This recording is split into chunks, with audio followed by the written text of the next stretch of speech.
Magandang umaga po ulit. Ito po si Jukri.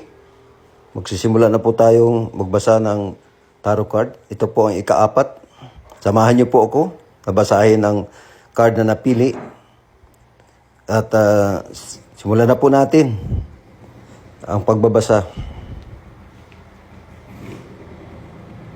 Ang card po na napili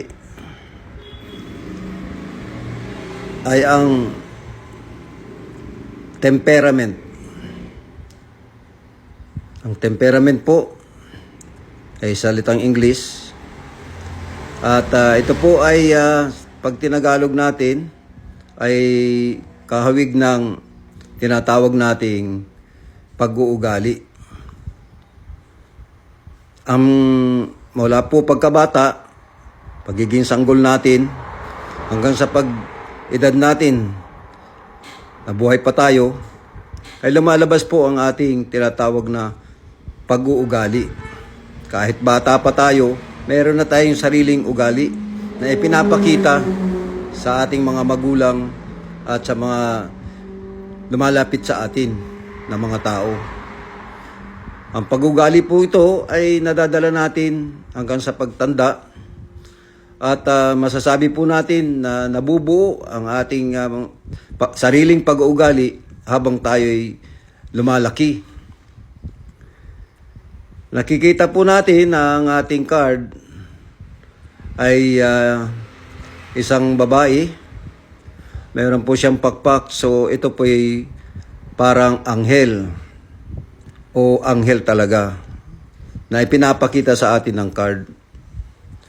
Napakaganda po ng kanyang kinaroroonan sapagkat marami po tayong nakikita. Meron pong tinatawag na mga nasa harapan niya at nasa gilid niya at nasa likod niya na mga halaman na bulaklak. Nakaapak po siya sa ating mundo, sa earth. At ang isang paa niya po ay nasa tubig. So, ang kanya pong simbolo ay napakarami sapagkat bukod sa pagiging anghel niya na may pakpak, ay meron pa siya, nakaapak pa siya sa mundo at nasa ibabaw ng tubig.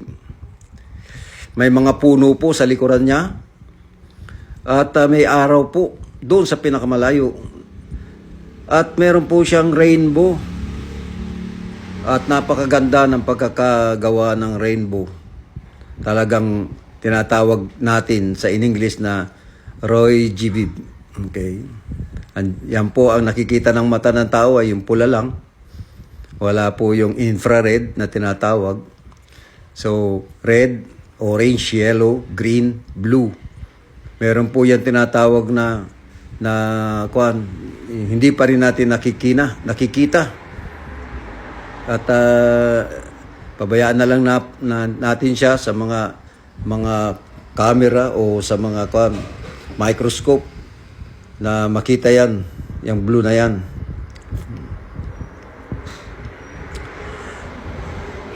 Ang po natin, hintayin po natin ang gabay ng ating Panginoon para basahin ang card na ito.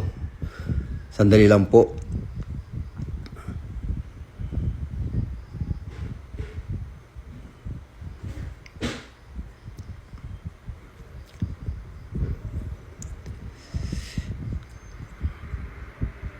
Magsimula po tayo sa kaanyuan. Ito po isang anghel. Ang forma niya ay babae. Alam naman po natin nung pagkabata pa tayo ay sinasabihan na may anghel de la guardia. So mapapalad ang mga bata na naging malapit sa kanilang anghel de la guardia at sila ay patuloy na nabuhay hanggang tumanda sila. Ang pag-ugali po ng tao ay maihawig sa kanya. Ang una po na maramdaman natin sa card na ito ay ang tinatawag na isang tao na gustong mamuno sa atin. So, mayroon pong isang uri ng ugali ng tao na gusto niya, siya yung leader, siya yung namumuno. At pasalamat tayo kung tayo makatanggap o makakuha ng isang namumuno sa atin na mabuting tao at mabuti sa gobyerno. Ang pangalawa pong pag-uugali ay ang ugali ng karamihan. Kaya po tayo nagkaroon ng mga grupo-grupo, komunidad, ay gobyerno, ay gawa niya ang pagiging sosyal natin. Mahilig po tayo na sa sosyalan. So gusto natin na tayo ay aktibo. Madaldal po tayo sa sosyalan. Gusto natin yan, na tayo laging kasama sa sosyalan. So, yan pong isang pag-uugali ng tao. Yan pong leader ay parang gobyerno natin yan. At ito pong sosyalan na ito, itong energetic na ito, na masyadong maingay, ay naihambing natin sa mga aktibong tao. Sila yung mahilig sa social, mahilig sa kaganapan.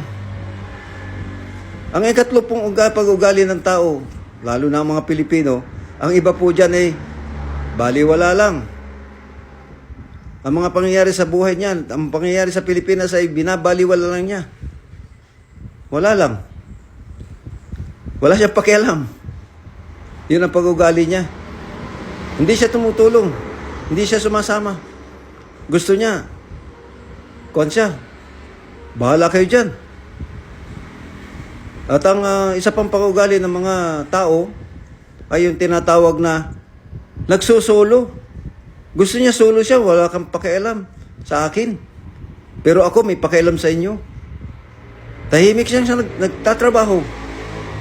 At gustong-gusto naman ng gobyerno yung tao na yan. Kasi tahimik lang siya nagtatrabaho mag-isa. At yung isang yan, na nagsusolo, kalimitan siya talagang gustong-gusto ng kahit sino. Kasi ang sosyalan, kailangan din siya. Sapagkat wala siyang pakialam sa gobyerno. So sa akin ka. Oh. Gusto ng gobyerno yan, yung mga tao na yan, nagsusolo, kasi siya yung talagang nagtatrabaho ng todo. Kaso, yung tao na yan, nagsusulo, ay galit yan pag yung hindi nasusunod ang sarili niya na gusto. Gusto niya talagang mangyari yung kanyang gusto na mangyari. So napakahirap po pag meron tayong ganyang tao na nagsusulo pero nagtatrabaho sa likuran. At malalaman na lang po natin na nangyari na yung kagustuhan niya. Habang ang iba naman na naggugrupo, natatalo ng isang ito. Sapagkat napakalapit niya sa namumuno. Ang namumuno naman ay gusto siya. Sapagkat tahimik nga. Nagtatrabaho sa likuran niya. So ito po yung parang tinatawag natin ng mga tao na nag-a-advise, nagsusulsol, nag-iisip para sa namumuno. At ang namumuno naman, tinatanggap kasi maganda yung kanyang ideya. Magandang ideya niya para sa gobyerno, para sa namumuno. Subalit, alam nyo na, yung social, hindi matanggap yun. Bakit? Ay kasi nga ay papunta sa gobyerno, papunta doon sa namamahala, sa namumuno, ang kanyang kaisipan at gustong ipagawa. So napakahirap po. Yung pagluklok pa lang ng namumuno, andyan na siya, nagmamaniobra at sinasabi kung sino ang dapat mamuno. Nakikialam siya, yung nagsusolo na yan. Hindi siya nakikita, hindi siya nalalaman ng karamihan nung gustong sosyalan. Kasi nga, nagsusolo, nagtatrabaho ng patago. So kahit anong gawin ng mga aktivista, walang magawa. Kasi yung aktivista napuputol ang kanyang relasyon doon sa namumuno. Although yung namumuno ay nasa ibabaw niya, ay hindi pa rin magawa na ibagsak ang namumuno na ito. Subalit ang Pilipinas ay maraming nagagawa. Minsan nangyari na sa ating gobyerno na inabagsak, napalitan ang ating namumuno sa pamamagitan niya mga grupo, ang mga sosyal na aktibo